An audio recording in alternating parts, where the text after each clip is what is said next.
Question 15.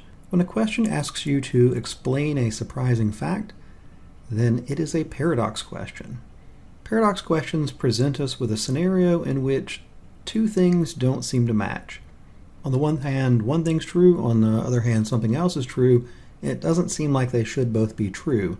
It's weird, and you're going to explain away the weirdness. Or rather, you're going to pick an answer that explains away the weirdness. One of the answers will be a new fact which explains why it is that these two things do coexist. On this question, the weird situation is, well, first off, there's a type of dragonfly. It's endangered, it lives in the wetlands, and its larvae can only live in the water where they are subject to predation by red devil crayfish. But on the other hand, those dragonfly populations do better in areas where the crayfish are than they do in areas where they're not. So our paradox is, these crayfish eat the babies of the dragonflies, and yet dragonflies do better in areas where there are these baby eaters.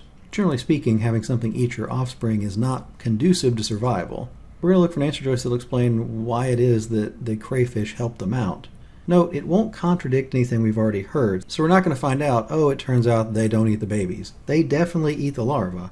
The correct answer choice will just explain some sort of benefit that they provide. So, answer choice A, red devil crayfish dig chambers that remain filled with water even when the surrounding wetlands dry up. So if you look back to what we heard about the dragonflies, they can survive only in water. So if the red devil crayfish dig chambers that remain filled up with water, even when the rest of the wetlands are dry, that would be to the advantage of the dragonflies. It's giving their larvae a place to live. Sure, the red devil crayfish may be charging rent by eating some of them, but without the red devil crayfish, there wouldn't be any larvae at all. They'd dry up.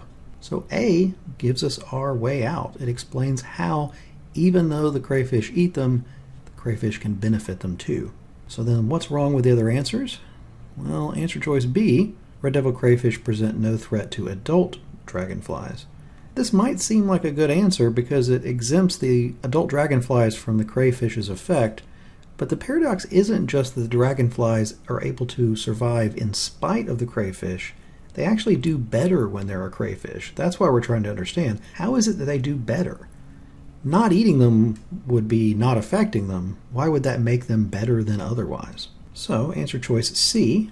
C actually makes the paradox worse. It negates something that could have been the answer. So one way that the crayfish could help out the dragonflies would be if they killed off some other predator of the dragonflies. An enemy of my enemy is my friend sort of situation.